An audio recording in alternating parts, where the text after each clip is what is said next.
ቤተክርስቲያን የስነ ስርዓት እርምጃውን የወሰደችው ከብዙ ትዕግስት በኋላ ከግል ጉዳይ ነፃ በሆነና ለነሱም ለቤተ እምነቷም ጥቅም ሊያመጣ በሚችል መንገድ ታስቦበት ነው።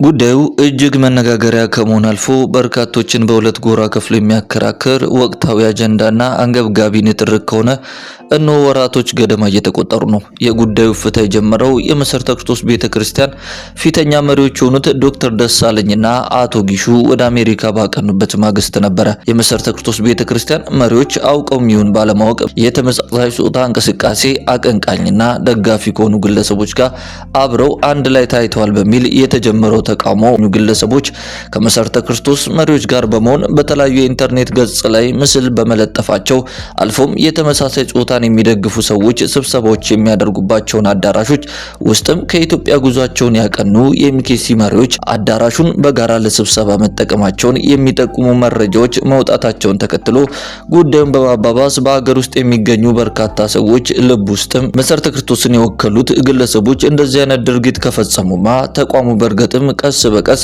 እንደዚህ አይነት ሁኔታ ውስጥ እየገባ ነው በማለት ጥርጣሬ ይገባቸዋል። ነገሩም እየተባባሰ በመምጣት በጉዳዩ ላይ ከትልቅ እስከ ትንሽ ከአዋቂ እስከ ወጣት ምስሎችና ከበርካታ መጣጥፎች ጋር በማጋራት ሁሉም የየራሱን እይታና አመለካከት በድረገጾች ላይ መለጠፉን ይያዛል። በመካከልም ነገሩን የበለጠ እንዲፋፋም ያደረገ ነገር ይፈጠራል። በመሰረተ ክርስቶስ ቤተክርስቲያን ውስጥ በአባልነት የሚገኙና በአገልግሎታቸው የሚታወቁ 3 ሰዎች ማለትም ዶክተር ስዩም አንቶኒዮስን ጨምሮ ሌሎች 2 ሰዎች በጋራ በመሆን ይህንን ጉዳይ አስመልክቶ መግለጫ ይሰጣሉ። በዚህ ጊዜ በርካቶች ጥርጣሬያቸው ሚዛን የሚደፋ እንደሆነ በመረዳት የቤተክርስቲያኑ አገልጋዮች ራሳቸው ጉዳዩን እንደዚህ ከገለጡት ቢገባንም ባይገባንም ከጀርባማ የሆነ የተደበቀ ሚስጥር በውስጡ አለው በማለት ትኩረቱ ይበልጡኑ የበርካታ ሰዎችን ቀልብ መሳብ ጀመረ። ጉዳዩ በአግባቡ መጤን ስለነበረበት አካሄዱና ስርዓቱን ጠብቀን ነገሩን ለምዕመናችን እንዲሁም ቅሬታ ላሰሙ ሰዎች ይፋ ልናደርግ ሰፊ ዝግጅትና እውነተኛ መረጃዎችን ለማቅረብ ዝግጅታችንን እያካሄድን በነበርንበት ሁኔታና ጉዳዩም ውይይት የሚሻ ስለሆነ ከቅሬታ አቅራቢዎቹ ጋር የረጅም ጊዜ ውይይት ብናደርግም ነገሩ ባለመግባባት ተቋጨ የሚሉት ጉዳዩን በመመልከት ላይ የነበሩት የመሰረተ ክርስቶስ ቤተክርስቲያን መሪዎች እጅግ ተደጋጋሚ የሆኑ ሙከራዎችንና ከ3ቱ ግለሰቦች ጋር ውይይት ለማድረግ ጥረቱ ፈጽሞ ሊሳካ ባለመቻሉና ግለሰቦቹ የቤተክርስቲያን ስርዓትና ደንብ ጥሰው በመገኘታቸውና አባቶችን አልሰማ ብለው በመሄዳቸው የቤተክርስቲያን ሕልውናን ለመጠበቅ ሲባል ከበርካታ ትዕግስትና ውይይት በኋላ በግለሰቦቹ ላይ የእገዳ ደብዳቤ ለማውጣት ተገደናል ይላሉ የቤተክርስቲያኑ አመራሮች። እስቲ በጉዳዩ ላይ የተሰናዳውን ቪዲዮ ተመልክተን እንመለስ። የሚቃወሙትን ከአባልነት ሰረዘች እየተባለ በየሶሻል ሚዲያው የሚዘዋወረው ርዕሰ ጉዳይ ከእውነታው ፈጽሞ የራቀ ነው የሚለውን በደንብ ሀርም ማድረግ እፈልጋለሁ። የሥነ ስርዓት እርምጃ አወሳሰዱን በተመለከተ ብዙ ጊዜ የወሰደ እና በሂደት ውስጥ ያለፈ ነው። ይሄ ነገር ምን ያህል ጊዜ እንደወሰደ ሁላችንም እንገነዘባለን። ነገር ግን የቤተ እምነቷ አመራሮች በትዕግስት ጉዳዩን ይዘው ቆይተዋል።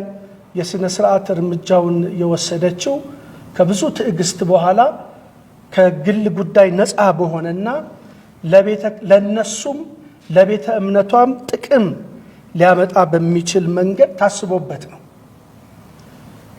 ውድ የክርስቲያን አዲስ ዩቲዩብ ቻናል ቤተሰቦቻችን በፕሮግራማችን ላይ በሁለቱም ወገን የነበረውን ሐሳብና ሂደት ወደ እናንተ ያቀርብን ሲሆን ሁልጊዜ ነገርን ከሁለቱም ወገን መስማት ተገቢና አስፈላጊ በመሆኑ ወደ እናንተ ውድ ቤተሰቦቻችን አቀርበንላችኋል። እስቲ እጅጉን መነጋገሪያ በሆነው በዚህ ጉዳይ ላይ እናንተስ የምንወዳችሁ ውድ ቤተሰቦቻችን አስተያየታችሁ ምንድነው? ሐሳብና አስተያየታችሁን እስቲ በቅንነት በሐሳብ መስጫው ሳጥኑ ላይ እንድታስቀምጡልን በትህትና እንጠይቃለን። በዛሬው ፕሮግራማችን እንግዲህ ከሰሞኑ በማህበራዊ ሚዲያ ላይ መነጋገሪያ የሆነውና በርካቶች በሁለት ጎራ ከፍለው እያነጋገረ ስለሚገኘው ጉዳይ አስመልክቶ ወደ እናንተ ውድ ቤተሰቦቻችን አጠር ባለ መልኩ ያቀረብንበት ፕሮግራም ይሄንን ይመስል ነበር። ውድ የክርስቲያን አዲስ የዩቲዩብ ቻናል ቤተሰቦቻችን የእናንተው መንፈሳዊ ሚዲያ እንግዲህ በመንፈሳዊ ጉዳዮች ላይ እናንተን ይጠቅማሉ፣ ያስተምራሉና ያንጻሉ ብለን የምናስባቸውን ልዩ ልዩ የሆኑ መንፈሳዊ ጉዳዮችን፣ ክስተቶችን እንደዚሁም የተለያዩ መልእክቶችን ወደ እናንተው ውድ ቤተሰቦቻችን የምናደርስበትና የምናቀርብበት የዩቲዩብ ቻናላችን ነው። እናንተም ደግሞ ወዳችሁና ፈቅዳችሁ የዩቲዩብ ቻናላችን ከ9000 በላይ ሰብስክራይብ እንድናገኝ ከጎናችን በመሆን እያገዛችሁንና ወንጌልን አብረን በብዙ እየሰራን ስለሆነ ምስጋናችንን ከልብ እያቀረብን ለዚህ ቻናል ደግሞ አዲስ የሆናችሁና ይህንን መልእክት የምትከታተሉ ሁሉ የምንለቃቸው የተለያዩ መንፈሳዊ ፕሮግራሞቻችን በፍጥነት ወደ እናንተ እንዲደርሷችሁ ቻናላችንን ሰብስክራይብ በማድረግ የደውል ምልክቷን መጫናችሁን እንዳትረሱ ለማለት እንወዳለን። የላይክ ምልክቷን በመጫን ደግሞ የምንለቃቸው ልዩ ልዩ ቪዲዮዎች በፍጥነት ሌሎች ሰዎች ጋር እንዲደርሱልን ልታደርጉ ትችላላችሁ። በተጨማሪም ወደ እናንተ በምናቀርባቸው ልዩ ልዩ መንፈሳዊ ይዘት ያላቸው ፕሮግራሞቻችን ላይ የእናንተ የቤተሰቦቻችን አስተያየት ደግሞ የበለጠ እንድንሰራ ስለሚያግዘንና ስለሚያበረታን በሐሳብ ሳጥን መስጫው ቦታ ላይ ሐሳብና አስተያየታችሁን በቅንነትና በጨዋነት ብታስቀምጡልን እኛም የምንመለከተውና ምላሽ የምንሰጥ መሆናችንን ለመግለጽ እንወዳለን። ውድ የክርስቲያን አዲስ የዩቲዩብ ቻናል ቤተሰቦቻችን ዛሬ ወደ እናንተ ይዘን የመጣነው ፕሮግራም ይህንን ይመስል ነበረ። በቀጣይ ፕሮግራሞቻችን ደግሞ እናንተን ይጠቅማሉ፣ ያስተምራሉና ያንጻሉ ብለን በምናስባቸው ሌሎች ልዩ ልዩ አስተማሪ የሆኑ መንፈሳዊ ፕሮግራሞች ዳግመኛ ወደ እናንተ እንደምንመለስ ቃል እየገባን የዛሬው ፕሮግራማችንን እዚህ ላይ እንፈጽም። ሰላም፣ ጤና፣ ፍቅር በያላችሁበት ስፍራ ሁሉ እየተመኘንላችሁ ጌታ ኢየሱስ ክርስቶስ ዘመናችሁና ሕይወታችሁን ይባርክ እንላለን። ቸር ሰንብቱ።